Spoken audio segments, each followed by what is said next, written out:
both feed into it? Would you, or knowing, you have a good job, would you give up the good job to go? I don't think I would give it up fully. Like, I think what I would do is I would lower my caseload because, like, since I work in a private practice, I can control how many clients I see. I would probably lower my caseload, but I wouldn't want to like lose my skills. So I would always maintain a few clients. I think what scares me about streaming, and I think this, might be something that can be tough for a lot of streamers too, is the idea of like it just seems volatile. Like I don't know if like there's no real security. If you get sick of the game you're playing, it's like, do I just force myself to keep playing this game because I know people will come? So I think it has. I think viewers of Twitch glorify what it is to be a streamer.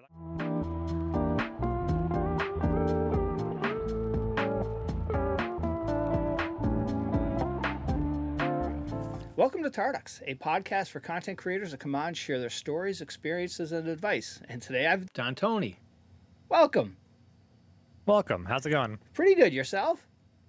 Doing well. Doing well. What we do is we start things off with 3 random questions to get the juices flowing. Are you ready? Yeah. All right. So, as a kid, what did you want to be when you grew up? So first, it was a professional wrestler, like not like Olympic. Yes. Or Greco-Roman, but like I wanted to be like WCW kind of thing. Okay. And as you can tell, I don't have the body for it. It didn't really pan out.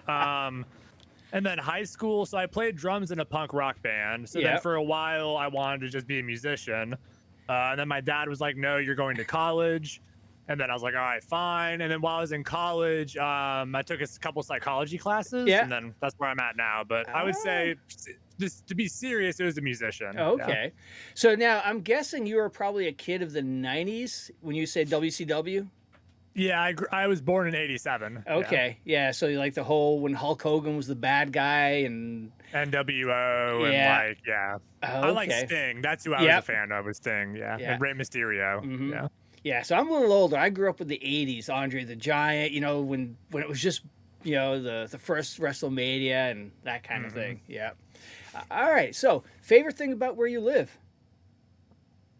I love the seclusion and the beauty. So like although I'm like adjacent to the DC metro area, I live on top of the mountain. So like every morning I go on my front porch, I just have a clear view, just wilderness. Nice.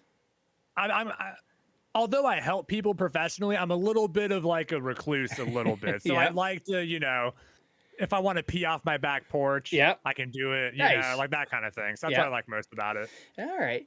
So now, if you didn't take this path down to be a mental health professional and you were able to play in one particular band, what band would that be? Oh, man, that's a good one. So like, okay, so 17, 18-year-old Dontoni would have probably said NoFX, probably. I liked a lot of that kind of like skate punk kind of stuff. So like NoFX, Rancid, Pennywise. One of my all-time favorite bands is lesser known, but Kid Dynamite. Okay. I like them a lot. Nowadays I listen to a lot more metal and stuff like that. But back then it was all just that really fast kind of punk stuff. So it did. That's actually how I first heard the Misfits. There was like one of the maybe it was Welcome to Hell. They had London Dungeon, that song. I remember being like, this is really cool. And then I stopped skating when I really got serious into drumming because I was afraid I was going to hurt my ankles or wrists because I wasn't very good. And I ate a lot of, asphalt and fell a lot. So yeah, but I did skate a little bit. All right. So where did video games start with you? When do you remember I've been playing games. So the first game I ever played was Mario Duck Hunt on the NES. I have an older brother who's like 3 years older than me. So he got an NES, or they gave us an NES, I guess. So whatever age that would have been, like 5 or 6, maybe. And then we had an NES. I'm going to sound really spoiled here. An NES, we ended up getting a Super NES. We had a Sega Genesis, a Dreamcast, a 64. I think I had an Xbox at one point. And then like the PlayStation 3 and stuff like that. I actually didn't get into PC gaming until the past like 5 years.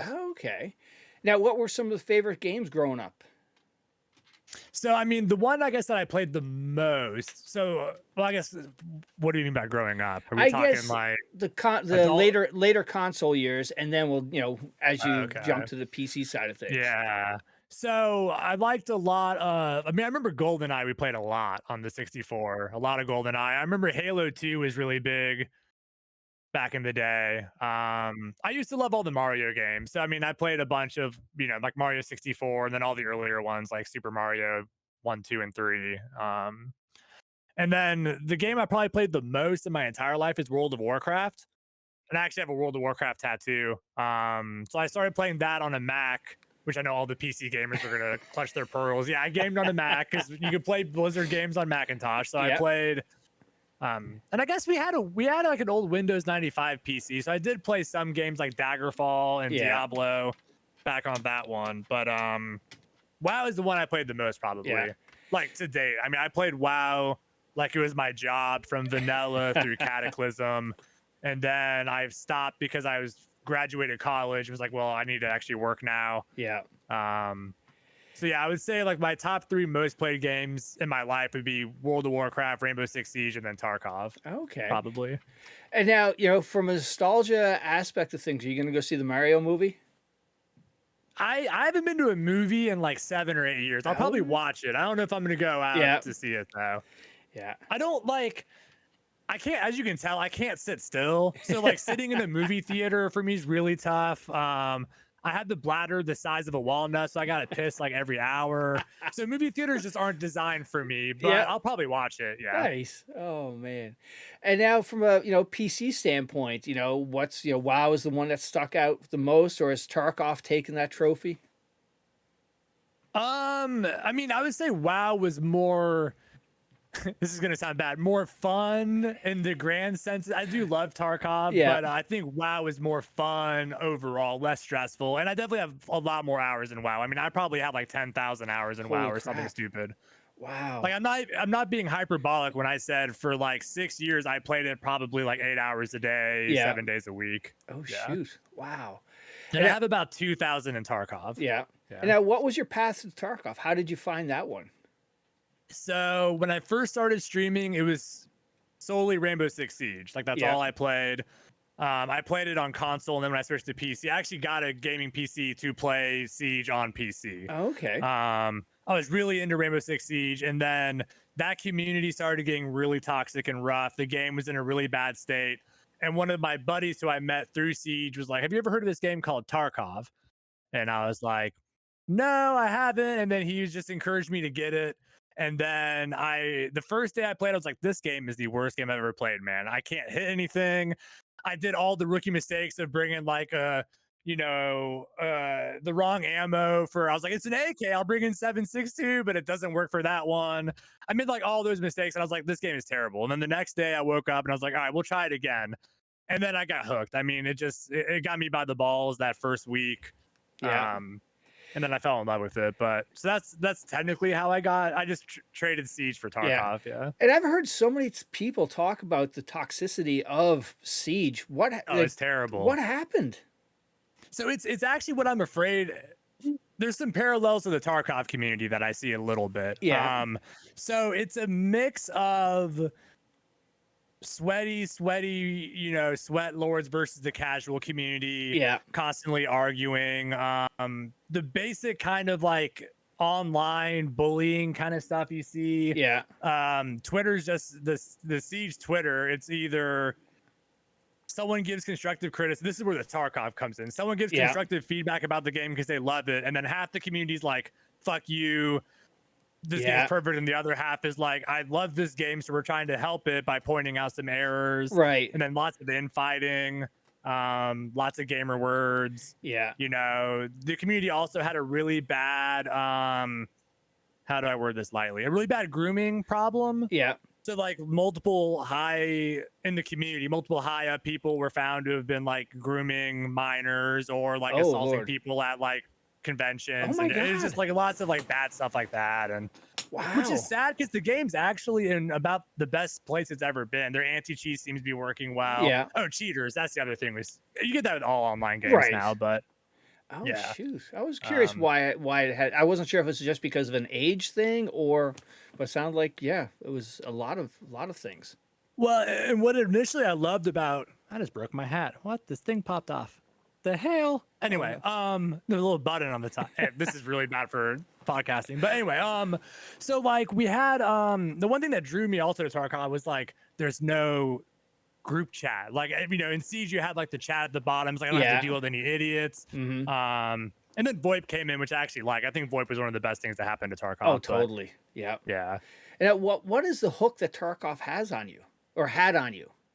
I would say it's more of a hat, unfortunately. I still am in love with what Tarkov can be, but I've kind of fallen out of the immediate. I think like the complexity, which is what I loved about Siege, was the reason Siege to me is a great was a great shooter, is a great shooter, is the complexity of like map knowledge and mechanics you have to learn. Like in Siege, you'll be attacking a spot and there's a million ways you can attack it, kind of thing. So like it's all about learning different. If I blow a hole in this third floor and then a hole here, I can get an angle down to the garage and do different cool things like that. And then Tarkov just had a huge depth of knowledge required. It wasn't just you bring your gun in and you click Right. the heads. There's all sorts of different map knowledge. You had to memorize all these different which ammo is better. I just saw a game that I could really sink my teeth in the Yeah. sense that there's so much to learn here. And now over time, when did Tarkov lose you or lose that that special place?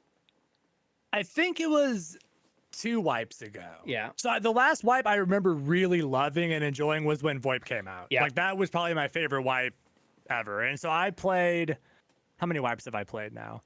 So I first started playing Tarkov like this isn't going to help you, but a month before I was on the Forehead Fables. So I think that was like 3 years. Oh, So okay.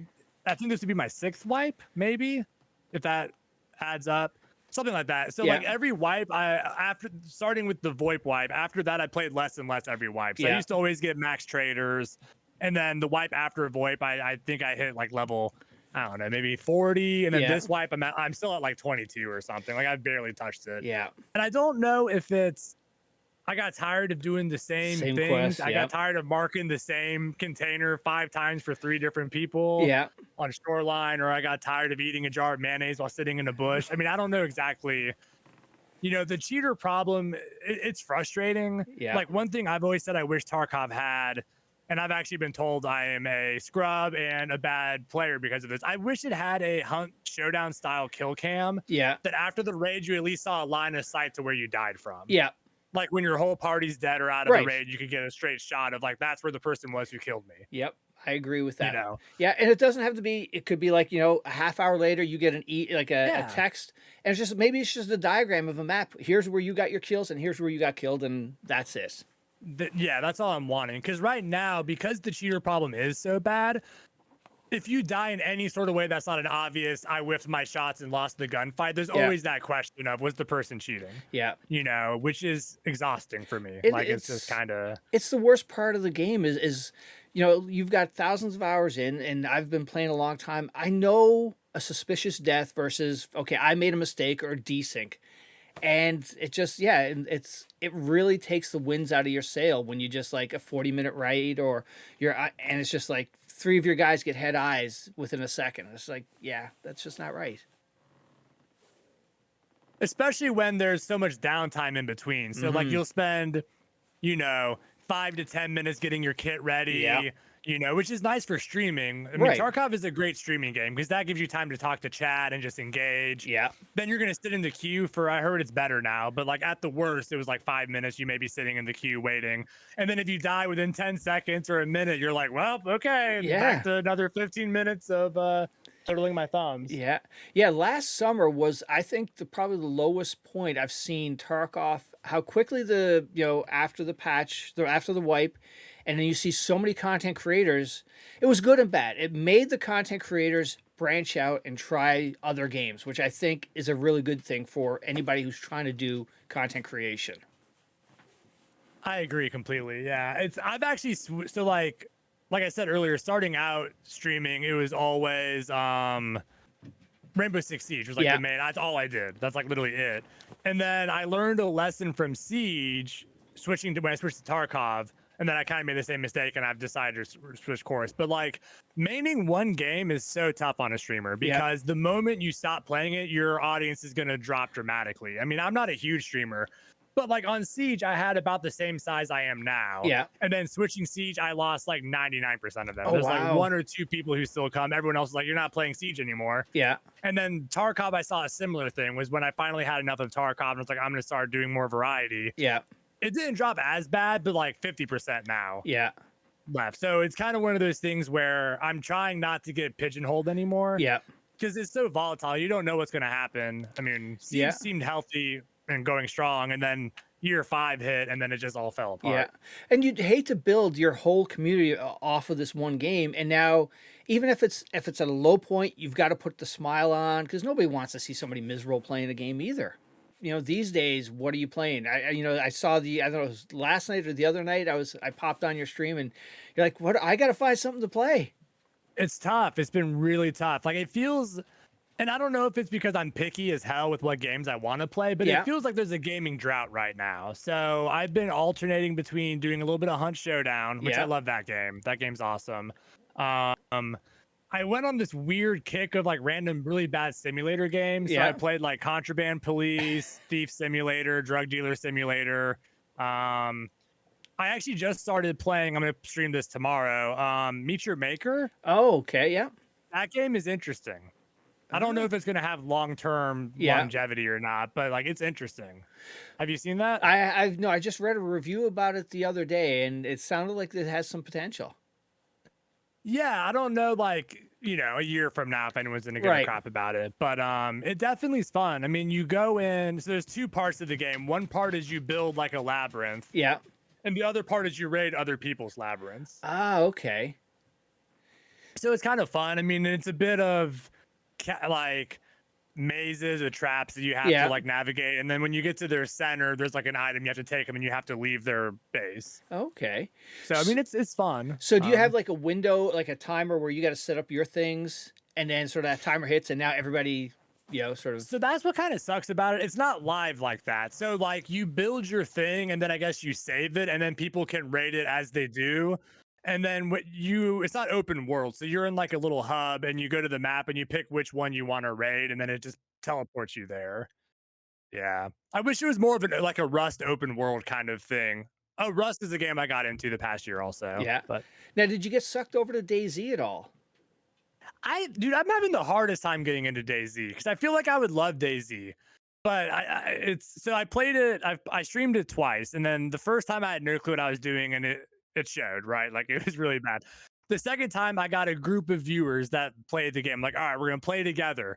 And then we spent the first 3 hours trying to find each other because we kept dying and like trying to get there. And then we finally met up, like the last hour. I don't even remember what happened. I think we like one of the guys died, so we ate him, and then that was it. And I was just like, this is. But then I'll watch someone like Sturdecky, who I mod for. I watched him play DayZ. I'm like, this is the coolest. You know, this game is awesome. But I haven't gotten into it yet. Yeah, I see. It's Tarkov ruined so many games, or not ruined, but for a while there, many years, nothing scratched that itch. So, DayZ was one that sat in my Steam library for years. And last summer, I played it, for the first time, and it hooked me. And then just a few weeks ago, I jumped back into it, and I had a crazy experience last night. I was up in the northern part, and you hear gunshots, and you're on a map with like 100 people.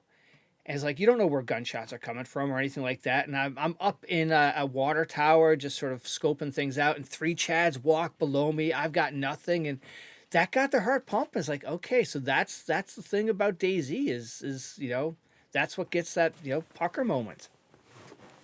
Yeah. I mean, I've watched a lot of it, and it looks super fun. Also finding the right server is the issue I have with Rust also, is that like I feel like finding the right server is the key. I did play DayZ another time, and the server everyone was like kill on site. No one was willing to like do VoIP interactions, and it was just kind of like You're right though. You got to find the right server, whether it's high PvP or high loot, and that nice balance. Yeah. And now, what about Marauders? Did that strike strike an itch for you, or did it I fizzle love out? Marauders. Yeah, I actually yeah. Oh, cool. I love Marauders. It's I hope it succeeds. Yeah. I feel like I don't know if I want to step on. I mean, I don't work with them anyway, so it's fine. I love the game. They need a lesson in PR yeah, they need a lesson in PR. I mean, they had a great opportunity to really bring streamers on, you know, partner them. Like Hunt Showdown is a great model for that. They work really well with the community and streamers. To my knowledge, Marauders hasn't done that whatsoever. Like not at all. I mean, I know that they do the developer queue and like developer streams, um, which is great for like getting their name out there, but keeping people loyal. Like I know a couple really great streamers who main still to this day will main Marauders. Their YouTube channel's full of it, and they can't get any attention from the devs. They don't get any like, yeah, it's. But the game's awesome. Like I love it. I really hope it succeeds. They had that chance for lightning in a bottle, I think, because Tarkov hit a low, and it seemed like they had all the streamers on board and they were playing it. And you know, I love the spaceship combat, the concept of it. I think that has a such a cool aspect to that game. Agreed. Yeah, it's you know, I love the looting and the shooting. The space combat's a great idea. It feels clunky. Like I don't know if not to quote Dr. Disrespect, but it doesn't feel very athletic. Yeah. Like no violence, speed, momentum. Right, it's very slow, and you kind of go around, and you know, it's like throwing like, you know, balloons at the ship. You have to like really throw way in advance to get it to finally come over and hit them. Yeah. But the gunplay feels great. The looting is fun. The maps are good. Yeah. I love the aesthetic, like that, like steampunky, World War II. I mean, I do love the game. Whenever the next patch comes out, I'm sure I'll go back and play it more. Nice. But it's fallen hard. Like on Steam, there's like 60 or on Twitch, like 60 viewers. Yeah, it had such momentum, and then like it's like you don't even hear about it anymore. Yeah. No, it's sad. I mean, I want to see it succeed for sure. Absolutely. So now, what you started streaming with Siege. What made you hit the go live button to begin with? So it's kind of lame. So to start with, it was literally just a way to record clips to send to my friends who played Siege. And like honestly, like my Twitter, if you scroll all the way back like years and years, it's just going to be like nothing but just like clips of Siege that I would then just send to my friends. And then I started to kind of enjoy it, so I was like, why not give it a try? And then I had a stint there where I was like, I'm gonna try to actually do something with this, and then I was like, nah, this is better for me as a hobby. And now I'm kind of 50-50. Like if I could do half of my career as that, that'd be cool. But I'm enjoying the hobby aspect. I've met great people. I enjoy it. It's fun. That was going to be a question, Mike. Like if you had a chance to go full, both feet into it, would you? Or knowing, you have a good job, would you give up the good job to go? I don't think I would give it up fully. Like, I think what I would do is I would lower my caseload. Because, like, since I work at a private practice, I can control how many clients I see. I would probably lower my caseload, but I wouldn't want to, like, lose my skills. So I would always maintain a few clients. I think what scares me about streaming, and I think this, might be something that can be tough for a lot of streamers too, is the idea of, like, it just seems volatile. Like, I don't know if, like, there's no real security. If you get sick of the game you're playing, it's like, do I just force myself to keep playing this game because I know people will come? So I think I think viewers of Twitch glorify what it is to be a streamer. Like, I know some streamers will probably say they wouldn't change anything and they love it, but I've seen a lot of streamers get really stressed out and end up leaving after a few years. Yeah. And that's got to be hard too, because if you spend 5 years or 3 years trying to do this, and then now to work back into that normal workspace or whatever career you left to, to try streaming. Yeah.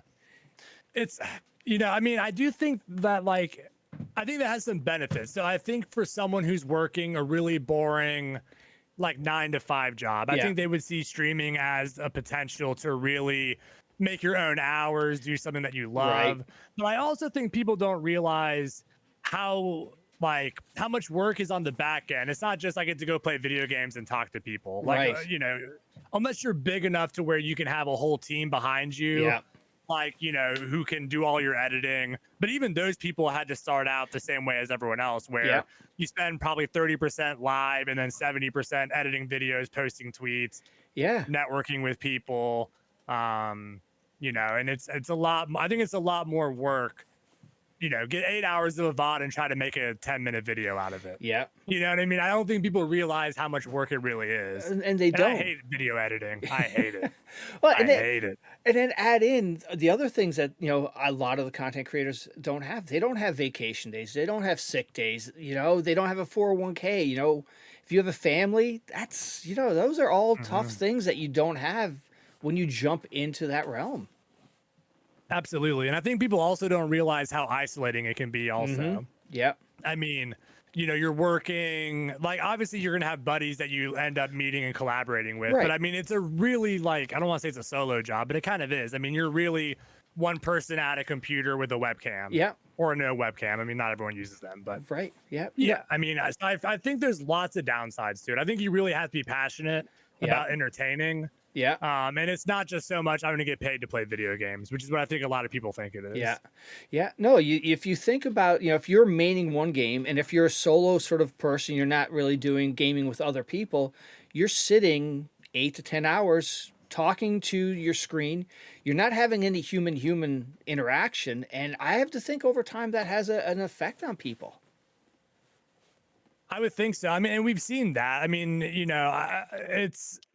So there's definitely, and we were saying before we started recording, I don't have the names, but we have seen over the past few years, really big content creators, you know, end it all for various reasons. And I think a lot of it, you know, there's pressures, the metrics. I mean, you can every day if you want. So I used to stream with the view count on, and I very quickly learned that that's the dumbest thing I could ever do.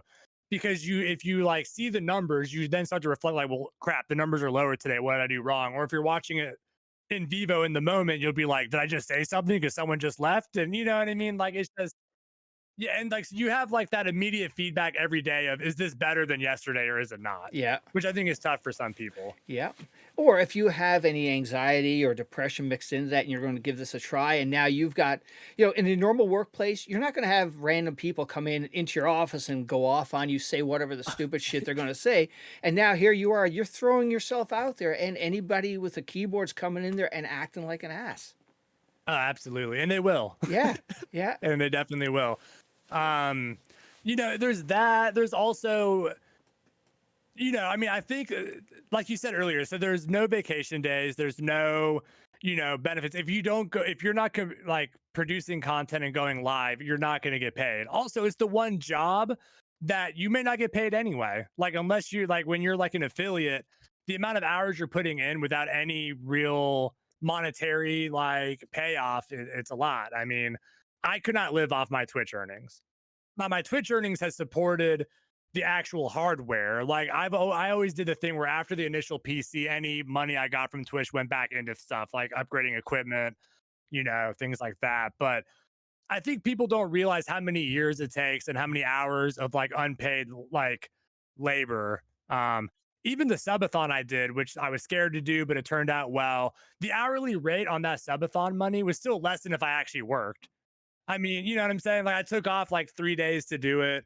You know, I got paid when sleeping, but still, I mean, it was, you know, the hourly rate is still not what my hourly rate would be for my job. And I don't, you know, people don't think about that. You know, it's like, oh yeah, to get anywhere near what your other job is, what you have to, you know, put in to get out is just, doesn't compare. I always tell people a good analogy, and I don't know statistically if it is or not, but it's the idea. It's almost like going to the NBA or the NFL. It's like most people don't make it. Yeah. You know, I mean, like, and then we'll see people like Pest, who's wildly successful. Yeah. Which is a draw, right? Because you're like, shit, man, I could do that. That's awesome. Right. But I don't think people realize probably the amount of time and effort Pest has put into this, the amount of years he's put into this. You know, and getting in at the right time too. That's a huge aspect right now, post COVID. Everybody, you know, the technology's there. Anybody can do it. Mm-hmm. Yep, absolutely. And they do. It's very oversaturated as well. Yep. Yeah. That being said, I love streaming. If you want to stream, you should give it a shot. But well, that's the thing. You'd be like, it's the worst decision you could ever make. You'll be depressed and poor. No, but go if you want to try. Go. You got nothing to lose. You know what? What's the worst that's going to happen? Nobody's going to see you. Yeah, well, yeah, and you gotta get used to that too. Like my first, I don't know how many months of streaming, it was me, Nightbot, and my wife. You know what I mean? And then the occasional person would be like, "You want to get famous?" Yeah. Bigfollows.com, and it's like, get the hell out of here.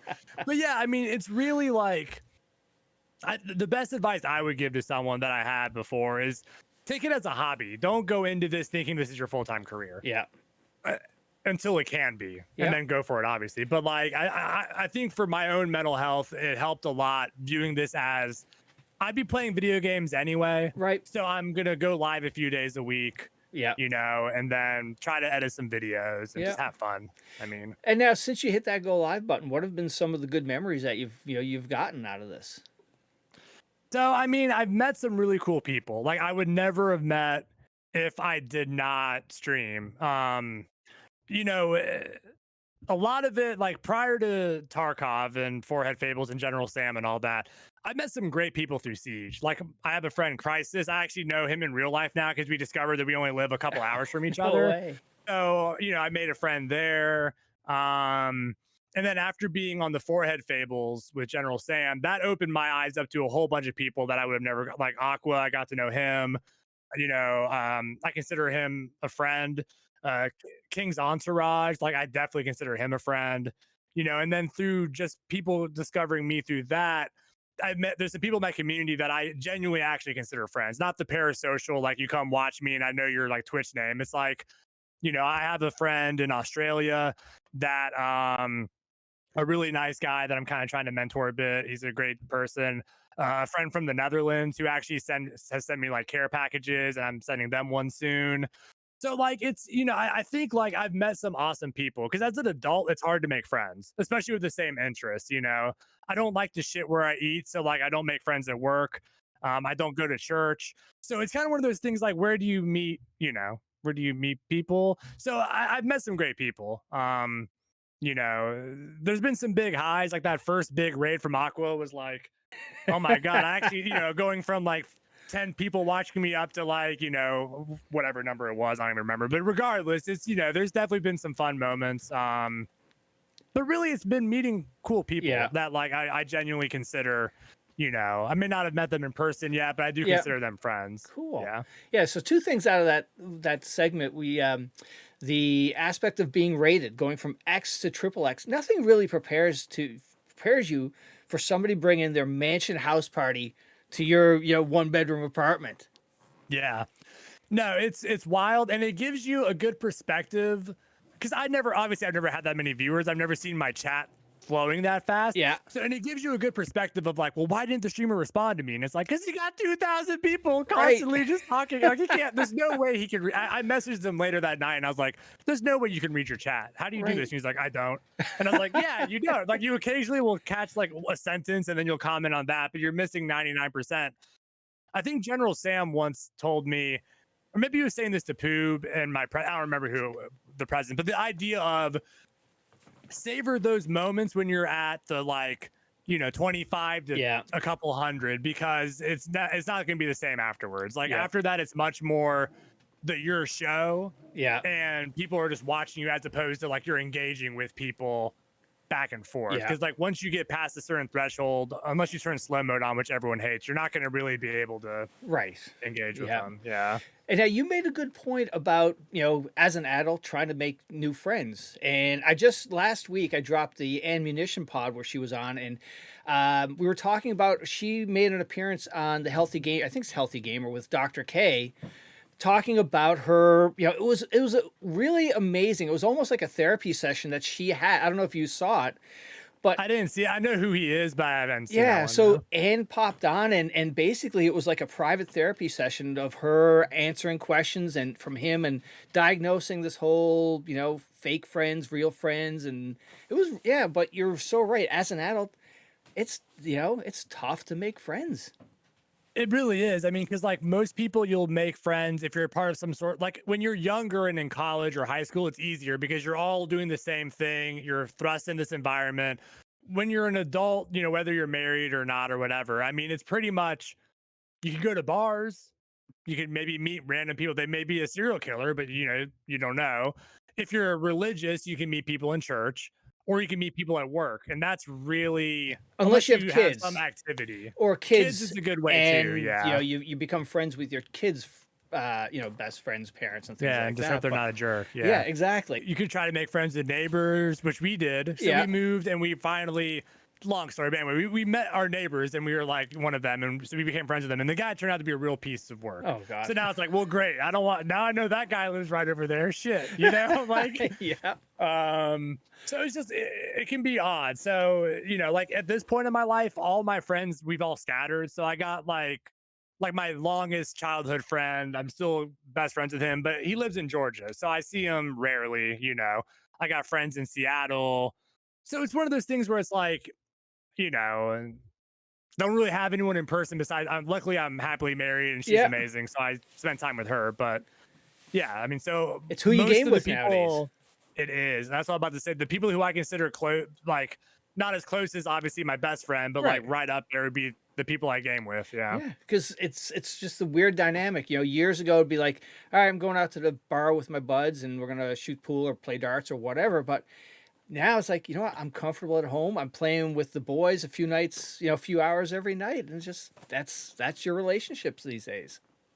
Yeah. Which I think also can be another problem for streamers as well. The idea of like the lack of social contact. I mean, we Yeah. are a social, and there is something to be said about face to face, you know, contact with people, especially a job that encourages you to like, you know, stream 4 or 5 hours and then you're going to do like 10 to 12 hours of video editing and then do it all again the next day. Yeah. Yeah. Another reason not to stream, everyone. Don't stream. It's terrible. Well, that's funny. I had Devil Dog Gamer on, and you know, I said, what advice do you have somebody who's about to hit the go live button? He goes, don't. It's like, I mean, it's some solid advice, it you know? is, yeah. I mean, it's, If you have a it's- healthy mind, yes, but if you have, like he said, if you have any of this, any anxiety, don't, because it's not Yeah. going to help. And it's like, he's got a point. I saw one person who, and I think they've disappeared. I think they gave up on this. Not disappeared. They're still alive and well, I'm sure. But it was a guy who I used to play Siege with on the periphery. Like I knew him just occasionally because of the whole Siege community. And then he switched to Valorant. He was in high school. His parents allowed him to drop out of high school to go full-time content creator. And he was my size. And I was like, there's no way you're going to be able to do it. And then he's disappeared. He's not, like, he made it about a year. Yeah. And then his parents were probably like, your ass is going back to high school, which is good. That's what he should do. Like, Right. But I just remember being like, how in the world as a parent would you be like, yeah, you got a good average 10 viewers. That's awesome. You should drop out of high school and do this full time, you know? Oh my God. Well, those are parents who have no concept of what kind of money that, you know, you make with 5 viewers or 10 viewers. Yeah. Yeah. Or they're independently wealthy and they don't really care. I mean, Right. I don't know what his financial or his parents' financial. I mean, maybe his parents are loaded and it's like, yeah, it doesn't matter. You're going to be fine anyway. Right. Yeah. Which is good for him if that's the case. But Oh, absolutely. Yeah. So now, Forehead Fables. So now, how did you get? You know, I think I saw the episode where were they looking for somebody in mental health, like to come in and just sit in and do a session? yeah, so it's really random. So I had no clue who General Sam was before the Forehead Fables, or Aqua, or any that whole like universe of people. I had no clue who they were because I was still very much into Siege. I think I just played like a week or two of Tarkov. Yeah. And one of my viewers who also liked General Sam watched one of their previous episodes joking about getting a therapist on. Yeah. And he just DM'd Sam and said, hey, I actually know a therapist who streams. He'd be perfect. So then Sam added me on Twitter and was like, if you really are a therapist, come on my podcast. So then I was like, yeah, we'll talk about it. And then he messaged me and I agreed. And then I watched one of his episodes and I was like, what the fuck am I getting myself into? You know, I was like, this is going to ruin my career. Because the episode was like, this boy got the tism. And the whole episode was trying to convince Poob that he has autism. Right. And I was just like, I'm not going to recover from this. So I talked to Sam and I was like, I'm really terrified about this. And he's like, it's not live. We can edit it. It'll be okay.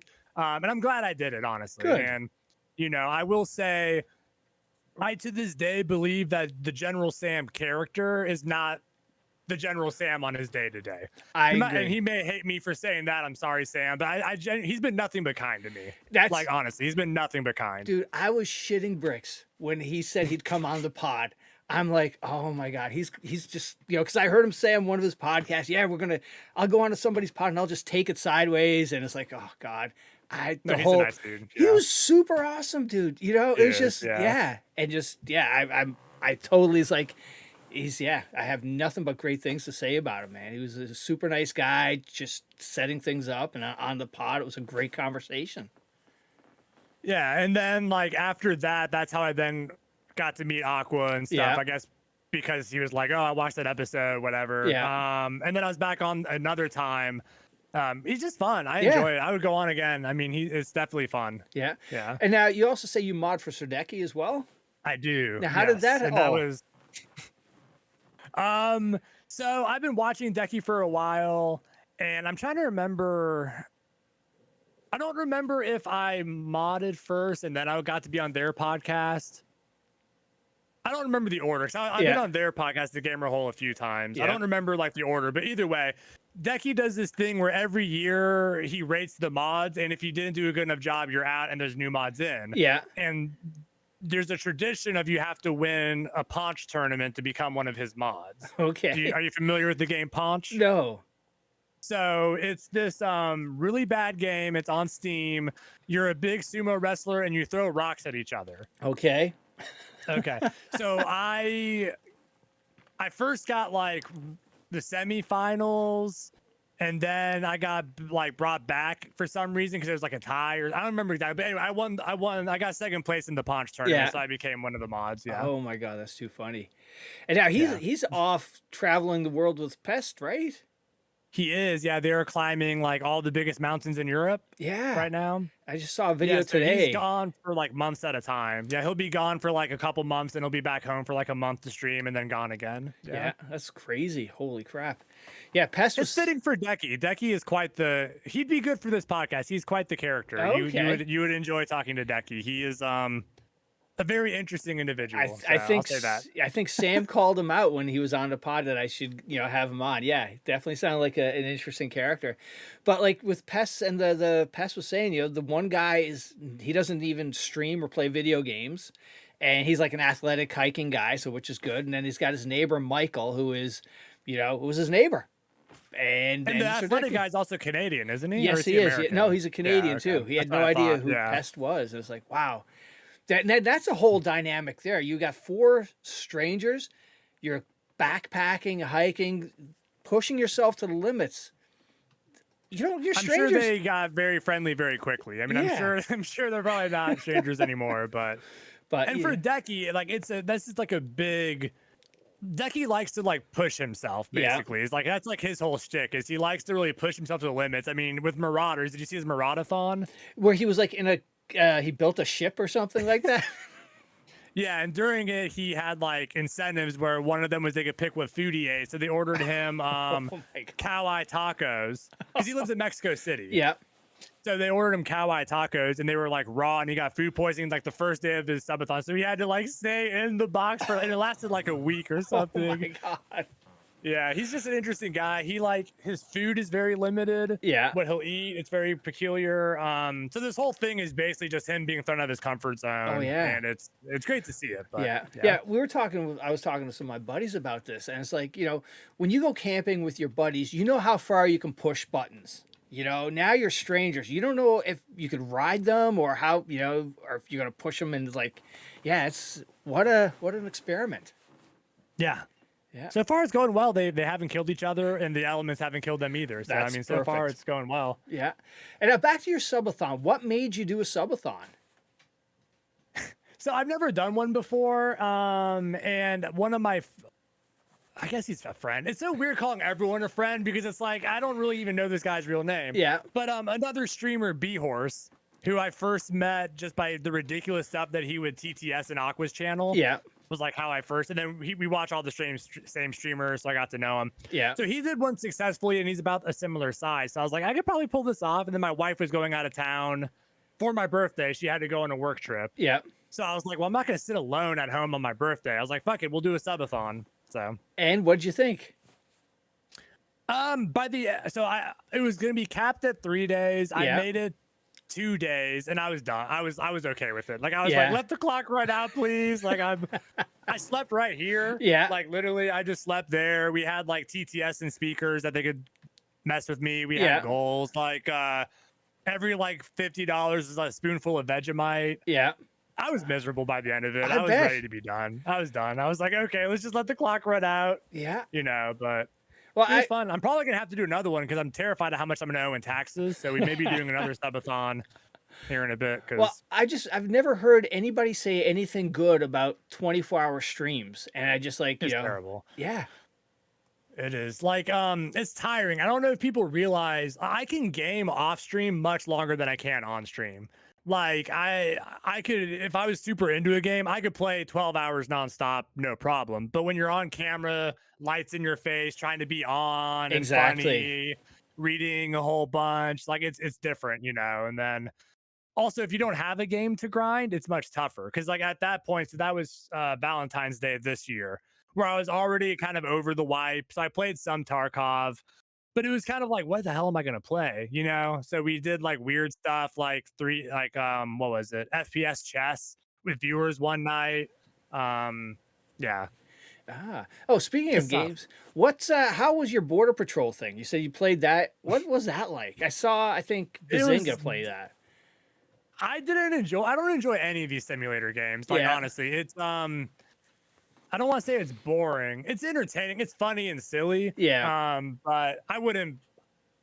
The 3 hours I played it was enough. Yeah. I'll say that it was sufficient. Gotcha. And now, from a Twitch standpoint, do you have a Twitch partner or are you chasing it? No, so I'm an affiliate. At the moment, you know, I wanted to be a Twitch partner. Like I did. I really wanted it. There's not much. Besides having the cool check and the bragging rights, like the check mark and the bragging rights, it's not worth it anymore. Yeah. I mean, I guess you get better bit rate. Yeah, but I think you can squad stream or whatever they call that. Squad stream, yeah. But the only That's about it, isn't it? Out of the 80-something people that I've had on the pod, I heard the best answer somebody gave for getting that check mark. And it's because they're full-time content creators. The check mark validates them to go after it means something to sponsors. People who, you have the check mark. Okay, now we'll get you it. But you're right, though. Outside of that, it's the same payout as everybody else. Yeah. Yeah. And the other, I guess, advantage is once you get it, you can never lose it. True. Because I can't tell you how many partners I know that are about my size now. Yeah. And it's just kind of, you know what I mean? Like they got it's almost like flash in the pan. And then I don't know if they lost momentum or one example that comes to mind, they stopped playing Siege. And that's what happened. Yeah. Another example, I mean, there was that lady who seems really nice. I've watched a couple of her streams. She got screwed over by that PC company. Oh, okay. You know what I'm talking about? I'm not going to say her. I don't remember her name. But anyway, overnight, she went from like 15 viewers to like 100. Yeah. Got partner like immediately, which I also thought was weird because I thought you had to have the numbers for anyway. And then now she's down to like 20 some. So I mean, but you never lose the partner once you get it. So right. Yeah. And I guess if you go to TwitchCon, you get, sort of better access or whatnot. But no one does any of that stuff, right? Like everyone I talk to about TwitchCon's like you'll go in the first day to get your little goodie bag and then you'll never go back in the convention unless you have like sponsored deals that you have to go do. Right. Otherwise you're never going to go back in. Yeah. Like this past TwitchCon, it sounded like all the fun was outside of the convention center. Yeah. Yeah. That's what I hear. I haven't been yet. I want to go this year. That's all going to depend, I guess, on how bad the tax man screws me. And all that sort of stuff. But I want to go this year because I want to meet like Decky and Aqua and people and stuff. But it honestly seems like the best reason to go is the networking, getting to meet people, establishing relationships. And it's in Vegas. I love Vegas. I do love Vegas. Now, are you a gambler at heart or you just like the environment itself? So I actually don't like the environment. I love blackjack and I love shooting fully automatic weapons. And both of those you can do in Vegas. Yes. So that's one thing. I am a big gun. I don't want to call it a gun nut. Yeah. But I love guns. So I like to play blackjack. And the shows are nice too. Like when we went one time, we got to see Penn and Teller, which is cool. Red Rock Canyon's gorgeous. Yes. Bryce National Park's up there too. Yeah. You can go to Battlefield Las Vegas and get picked up in a Humvee and go shoot, a Scar and Yeah. I shot a Scar, a Vector, M249, Oh, anything to your wow. heart's content. It's fun. What Yeah. was the M249 like? Heavy. Yeah. Yeah. So I tried shouldering it. I was like, I got these little twiggy arms. So then I just, used the bipod. But Yeah. recoil wasn't bad because it's so heavy. Yeah. The Vector was fun to shoot. The Scar was good. The one gun I hated, which I was sad about, was the F2000. Yeah. That gun did not feel good to shoot. Something that's always surprised me is how heavy. Like we did, down in New York City, they have the over the summer Fleet Week come in. You go down and see the boats and whatnot, and you go on them, and you can hold some of the real guns. A fully kitted M4, that's not light. And then you add in all the other stuff that you're not jumping over anything a whole lot. Which is what I thought was funny when people were bitching about Inertia. I was like, have you ever put on a plate carrier with 7 full magazines and a fucking kitted out gun? Yeah. Like, I mean, I have a plate carrier, but there's no plates in it. But still, like, shouldering a fully loaded AK stock, like not fancy, it's still heavy as after like a minute or two of shooting that thing, you're like, my arms are tired. Yeah. I'm exhausted. Yeah. Absolutely. Let alone running and diving. And like, I don't think people realize how heavy these things really are if you haven't shot them. Yeah, absolutely. Now, is there anything you're on your list that you'd like to shoot that you haven't yet? That's a really good question. So, any long range? P90, yeah, a P90. I would love to shoot one day. I was lucky enough a few years ago. My wife got me for my 30th birthday. It's like 6 years ago. One of my dream guns. So I have a Tavor now.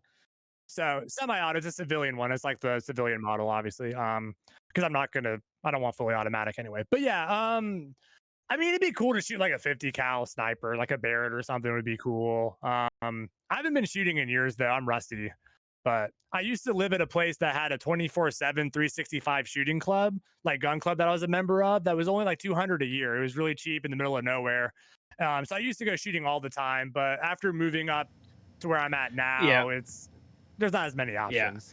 Yeah, my buddy, he has a suppressor for his M4 and his pistol, and you throw a suppressor on a pistol, that you can't hold that for very long.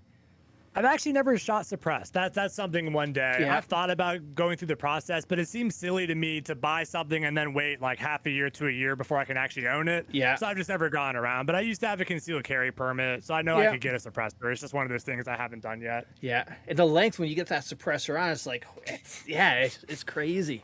Yeah, it's wild. Yeah. So now, when you're not streaming and in your normal job, what do you like to do? So most of my hobbies now are video games. I mean, so I'm married, and we have 2 dogs. So we have a bloodhound and a Scottish Terrier. Oh, nice. So I hang out with them. What are their names?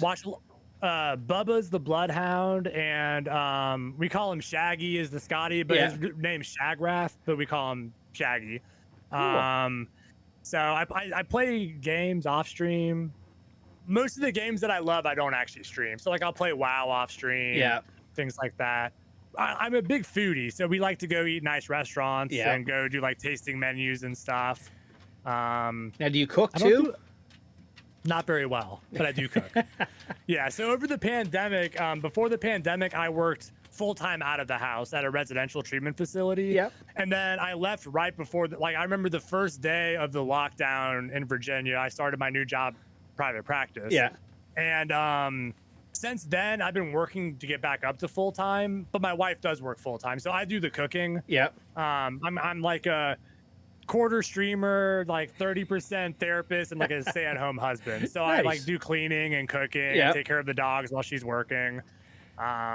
Which is nice. It allows me to do like a daytime stream on Friday or edit some videos. That's nice.